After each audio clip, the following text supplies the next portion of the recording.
오늘 말씀은 출애굽기 17장 1절에서 7절까지의 말씀입니다. 이스라엘 자손의 온 회중이 여호와의 명령대로 신 광야에서 떠나 그 노정대로 행하여 르비딤에 장막을 쳤으나 백성이 마실 물이 없는지라.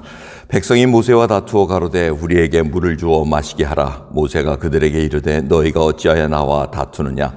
너희가 어찌하여 여호와를 시험하느냐? 거기서 백성이 물에 가라매 그들이 모세를 대하여 원망하여 가로되 당신이 어찌하여 우리를 애굽에서 인도하여 내어서 우리와 우리 자녀와 우리 생축으로 목말라 죽게 하느냐? 모세가 여호와께 부르짖어 가로되 내가 이 백성에게 어떻게 하리이까? 그들이 얼마 아니면 내게 돌질하겠나이다. 여호와께서 모세에게 이르시되 백성 앞을 지나가서 이스라엘 장로들을 데리고 하수를 치던 내 지팡이를 손에 잡고 가라. 내가 거기서 호렙산 반석 위에 너를 대하여 서리니 너는 반석을 치라. 그것에서 물이 나리니 백성이 마시리라. 모세가 이스라엘 장로들의 목전에서 그대로 행하니라. 그가 그곳 이름을 마사라 또는 무리바라 불렀으니 이는 이스라엘 자손이 다투었으며 또는 그들이 여호와를 시험하여 이르기를 여호와께서 우리 중에 계신가 아닌가 하였음이더라. 아멘.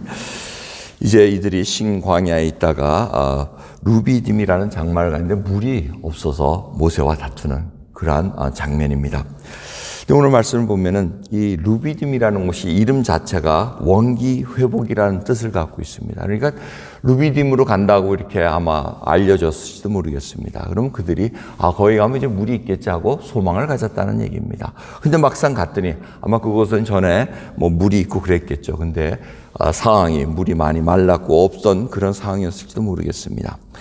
근데 그들이 막상 르비딤, 이거 원기 회복하는 데를 갔는데 물이 없으니까 얼마나 짜증이 나겠습니까? 여러분들이 원하는 그곳을 이루지 못하면은, 갖지 못하면은, 또 기대치에 못 미치면 얼마나 힘이 들고 짜증이 납니까? 지금 사막길을 걸어서 왔고, 다 힘들게 왔는데, 물이 없으니까 모세에게 또 이렇게 다툽니다. 이거 완전히 보통 불평이 아닙니다. 정말 죽일 듯이 달려드는 겁니다. 당신이 어찌하여 우리를 애굽에서 이끌어라. 우리가 원하지 않았어. 당신이 이렇게 끌고 나와가지고 지금 우리 자식까지 생축까지 다 목이 말라 죽게 만듭니다. 이렇게 얘기하면 모세의 반응은 어떻습니까? 하나님께 부르짖었다 그럽니다. 그러면서 이들이 나에게 돌질하겠나이다. 좀 있으면 내가 죽겠습니다. 하나님께서 이제 반석을 쳐서 반석에서 물이 나오는데 이 보통 물이 아닙니다. 물이 그냥 콸콸 쏟아졌다고 시편 105편을 읽어보면 그렇게 나옵니다. 강이 됐다고 얘기합니다. 그랬겠죠. 그 많은 인구들을 먹이려면 졸졸졸졸 흘리지 않습니다. 반석을 쳤더니 반석에서 강같이 흘러나왔다고 얘기를 하고 있습니다. 엄청난 양의 물이 이 백성들을 마시게 했습니다. 그래서 모세가 그곳을 마사 또는 무리바라고 얘기합니다. 이 무리바라는 것은 다투었다는 뜻이고 마사라는 것은 시험했다는 뜻입니다. 그러면서 그들이 하나님이 계신가 안 계신가 의심을 가졌다고 얘기합니다. 자, 여기까지는 유학입니다. 여러분 한번 생각해 주십시오. 그 상황이 이렇게 할 상황은 아닌 것 같습니다. 이 백성, 구원받은 백성들이 같이 모였을 때 하나님과 지금 벌써 석 달 아마 이상 가까이 모시고 살아왔던 상황입니다. 주위에는 계속해서 만나가 떨어지고 불기둥과 구름기둥이 같이 지내고 있었습니다. 그런데 거기서 계신가 안 계신가 이것을 지금 의문하고 있었다는 겁니다. 여러분 반응은 무엇이겠습니까? 불평하고 지도자에게 당신 때문에 이런 일이 일어날 수 없는 것이 아니고 하나님이 함께 하신다는 것을 아는 백성들이라면 구원의 공동체라면 하나님이 무엇을 하실까? 이 기대감을 가지고 그 어려운 일을 서로 의논하고 하나님이 뭘 하실까 기대감을 갖고 가야 하는 것이 마땅한 일입니다. 그런데 그렇지 않았다는 것입니다. 바로 우리 구원받은 백성들의 그 모습을 다시 한번 이 광야의 노정을 통해서 우리에게 알게 해주고 있다는 것입니다. 여러분 어떻습니까? 저희는 정말 어려운 난관이 생기고 혹이라도 교회나 가정에나 무슨 일이 생기면 여러분 어려운 고난, 하나님 말씀대로 순종하고 따라왔더니 분명히 어려운 일은 나오게 돼 있습니다. 만나게 돼 있습니다. 악한 것들이, 원수들이 우리를 가만히 두지 않습니다. 그 가정 속에서 항상 살아가야 됩니다. 그런데 그럴 때마다 결정 내린 자, 비난하고 왜 이렇게 힘들게 했냐고, 내가 택하지도 않았는데 왜 이렇게 고생시키냐고 이렇게 불평하는 것이 아닙니다. 하나님의 믿는 백성으로 마땅히 해야 될 일을 하나님께서 무엇을 하시는가 우리 지켜보십시다.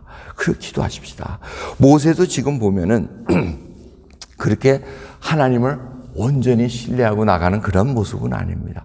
그래서 힘들면 뽀로로 가가지고 하나님께 기도하고 부르짖고, 이 부르짖는다는 게 보통 일이 아닙니다. 그냥 막 cry out, 그냥 자기 울분을 다 토해냈다는 겁니다. 뭐 당연하겠죠. 안 그럴 수가 없을 겁니다. 그런 상황 속에서 계속해서 하나님의 그 인도하심을 바라보는 그 모습을 볼 수가 있습니다. 그래서 저희들 이제 그 어려운 일이 올 때 정말 하나님을 어떻게 바라봐야 되는가 생각해 봐야 됩니다. 이들이 주위에 아까도 말씀드린 것처럼 매일 아침마다 만나가 떨어지고 구름 기둥과 불 기둥, 하나님과 함께 하신다는, 임재하신다는 그 표징들이 쫙 있었습니다. 그럼에도 불구하고 어려움이 닥쳤을 때 불평이 나옵니다. 여러분, 이 구원에 받은 길은 어려움이 없어지는 길이 아니라는 것 우리가 항상 기억하고 있어야 됩니다. 하나님께서는 분명한 우리에게 모든 환경을 잘 해주겠다, 잘 되게 해주겠다 약속한 거 없습니다. 광야는 그러한 곳이 아니라는 곳입니다. 광야의 훈련은 하나님만 바라보고 하나님을 신뢰할 수 있는 그곳인가? 때로는 물이 없을 수도 있습니다. 배가 고플 수도 있습니다. 그런 상황 때마다 하나님께서 뭘 하실까? 기대감을 가지고 하나님을 신뢰하는 그 믿음의 고백들이 흘러나오는 것이지, 하나님이 계신가? 나 구원받은 거 맞는가? 이러한 불평으로 살아가는 과정이 아니라는 것입니다. 그러기에 오늘도 여러분 한번 생각해 보십시오.